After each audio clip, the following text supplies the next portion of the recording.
So, John, I'm gonna get to you some serious stuff because there's plenty of serious things I want to talk about. But I'm fascinated by some of the ancillary characters in Trump world. And my favorite might be a Nevada Republican named Michelle Fiore. Am I pronouncing her name right? You are. Why don't you just tell us a little bit about this beaut? Because I mean, when somebody said of her, it was two shots and a panty drop. I couldn't stop it. Greatest quote in the 21st century politics. But tell us what our pal Michelle has been up to these days. What she's been up to is just a few days ago getting convicted on federal fraud charges, and it's really a sick thing too, James. And he raised money for a statue to commemorate a fallen officer, and then she pocketed the money and used it for her daughter's wedding. But she has been a huge supporter of Trump from the beginning. She was the Republican National Committee woman for a while. She was there defending the Bundys in their complaints against the federal government. She's run for a bunch of offices and lost. When she finally lost her last race, she went into a rural county and got appointed as a judge, even though she has never been to law school. So this is the kind of person, and she has run commercials with guns, and she has a gun calendar, and so it is impossible to caricature her, James. It's impossible. Sure, it is. I just have to tell you, when you need some relief, check this person out. I can't. I know, and when they had Sharon Angle, we talked about Second Amendment solutions. Harry Reid. So, James, tell us how you spell her last name, so all of our listeners. Let John Fiore. I don't know. Okay, Fiore. Fiore. Terrific. You don't want to. You don't want to miss Michelle. She's endlessly entertaining. So, Trump famously went to Nevada and talked about exempting tips from taxes, and then Harris, I guess, felt like she had to. Was that somebody of the culinary workers, or who planted that seed in his brain? So that's a really good question, James. He claims that he was approached by a waitress. Now, whether this waitress is, as many things are, a figment of Trump's imagination or not, I don't know. But they have never produced her. You would think if a waitress actually said you should do this, they would have had her in an ad or a press conference. But he says he got the idea here. As you know, and you alluded to it, about a month later, Harris came on board. There are all kinds of difficulties with that policy. It's not that simple.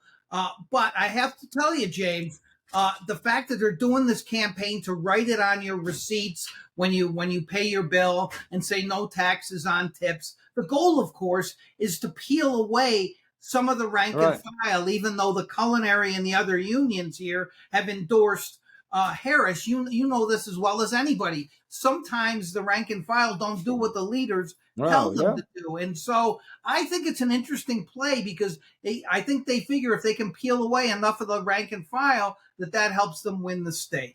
I think it's actually valid. I mean, look at the Teamsters Union; they can't move because of rank and file for Trump, and a lot of the building trades have had the same issue. But that I don't. I mean, we're not going to solve this. One of the things that DeMasto's people thought, and I was pretty close to him, is that the abortion issue kind of saved a lot of the Hispanic vote for them. That Hispanic women are as pro-choice as anybody else. And do you see abortion still playing a big role in the outcome in Nevada? I think potentially it could, James. As you know, Catherine Cortez Masto used that issue very effectively against Adam Laxalt, although you can't always get as lucky as to have your Republican opponent caught on tape saying Roe versus Wade was always a joke, which that genius Laxalt did. But nevertheless, they are using that again. And what the Democrats have done here, even though, in 1990, they cemented the 24-week statute with a referendum, they decided to do another referendum to put it into the Constitution this time.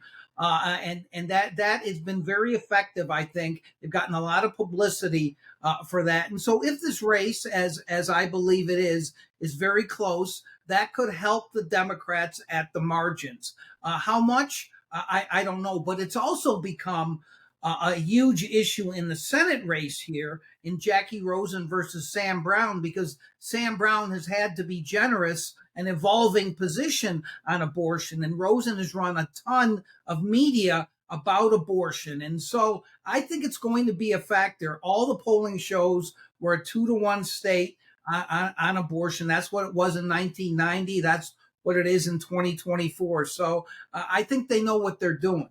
I hate predictions, but I'm going to ask you to make one. Will Rosen run ahead of Harris? I'm not asking if either one will win, but who do you think will get a higher percent? Not total votes, percent. Is this off the record? No, I'm Yeah. kidding. Right. It's just we're always wrong, but that's who cares. The truth, yeah, exactly. The truth is, I make these predictions every cycle, Right. a few days before the election. But I will tell you that I think the answer to that question is yes.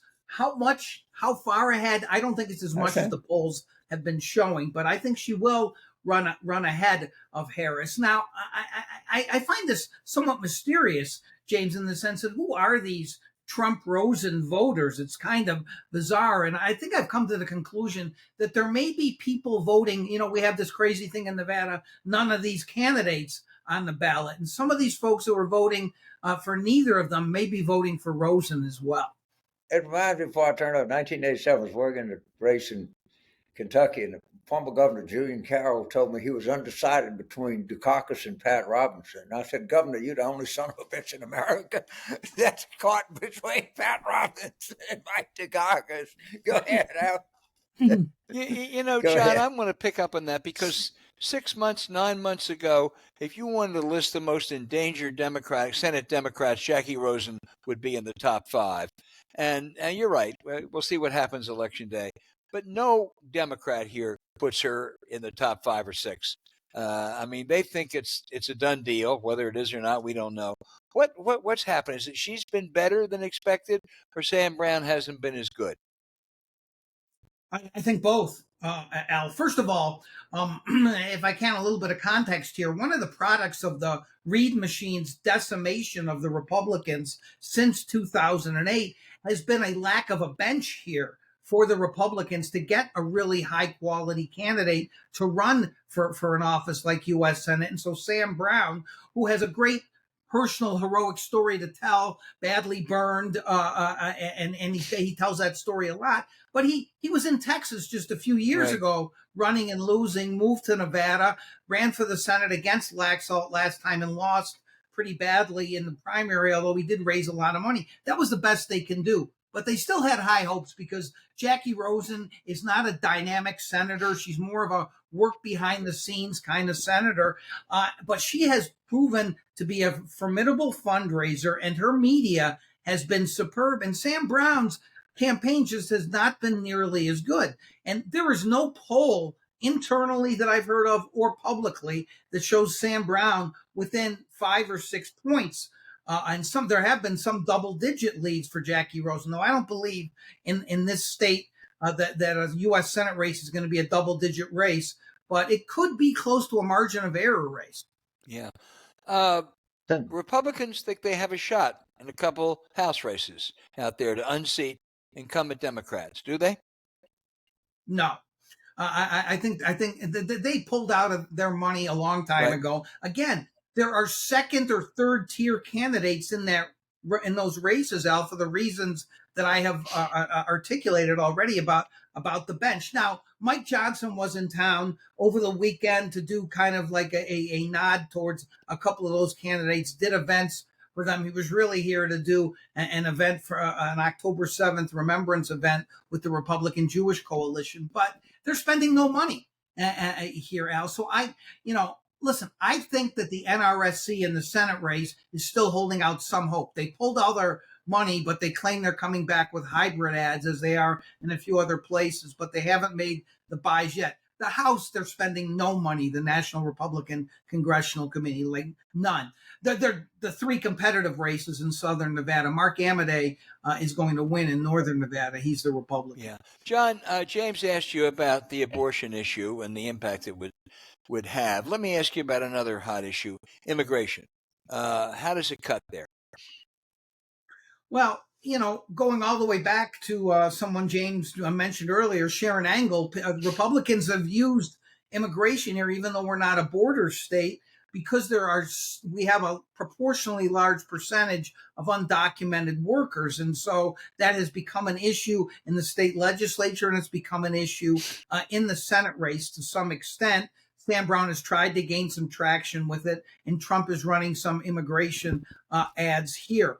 Listen, that's a base motivation issue for the Republicans, and that's all it is. Doesn't get much beyond that here. And so again, it's so many. There's going to be so many straws on that camel's back, Al. At the end, I'm not going to be able to tell you probably right away which one broke it. James.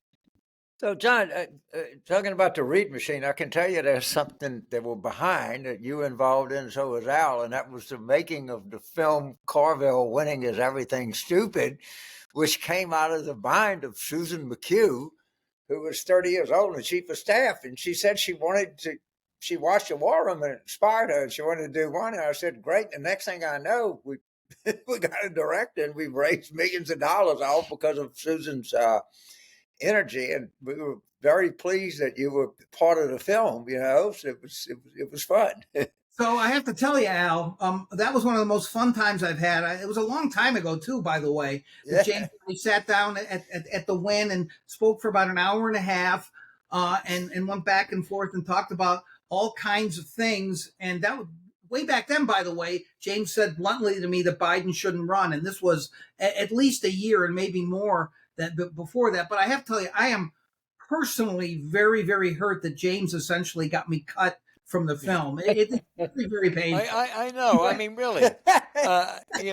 John, I thought you would be a star, and you're just kind of a quick hit. Exactly. Yeah.